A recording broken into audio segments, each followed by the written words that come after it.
السلام علیکم ورحمۃ اللہ وبرکاتہ. الحمدللہ وکفا وسلام علی عبادہ الذین اصطفیٰ. اما بعد فاعوذ باللہ من الشیطان الرجیم. بسم اللہ الرحمن الرحیم. یا ایھا النبی قل لازواجک وبناتک ونساء المؤمنین یدنین علیہن من جلابیبہن.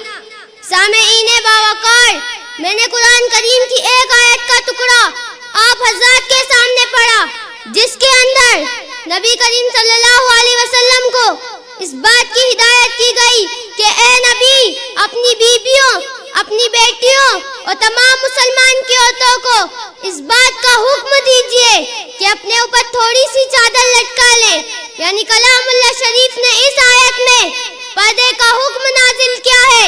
قرآن کریم کی ایک اور دوسری آیت کا ٹکڑا یہ ہے وَلْيَضْرِبْنَ بِخُمُرِهِنَّ عَلَى جُيُوبِهِنَّ کہ عورتوں اپنی اوڑھنیوں کو اپنے سینے پر ڈال لیا کریں.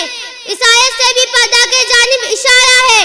مگر دوستو، جب مذہب اسلام کے روشن ستاروں سے کفر، الحاد، ظلم، جہالت کے بادل چھٹے، بے غیرتی، بے حیائی کی تاریخ ختم ہوئی، قرآن پاک کے عدل و انصاف سے باطین کے لئے لہاتے جھنڈے گر پڑے، مظلوموں اور بے قصوں کو مساوات و برابری کا درجہ ملا، خاص طور پر ان عورتوں کو جو ظلم ستم کی چکی میں پس رہی تھی، مصائب اعلام کے پہاڑ ان پر توڑے جا رہے تھے.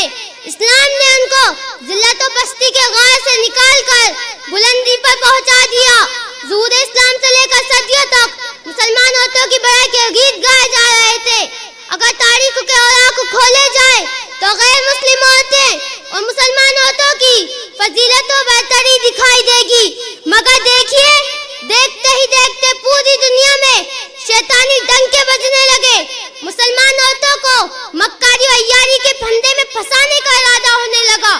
مسلمان عورتوں کو ان کی گھر کی چار دیواری سے نکال کر سرے عام بدنام اور رسوا کرنے کی انتھک کوشش کی گئی.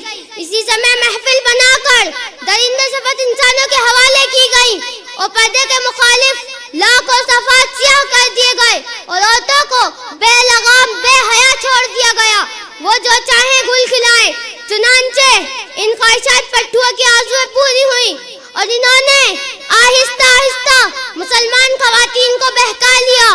مسلمان عورتوں نے بھی پردے جیسی عظیم نعمت پیٹھ پیچھے ڈال کر مردوں کے ساتھ کاندھا سے کاندھا ملا کر چلنا شروع کر دیا.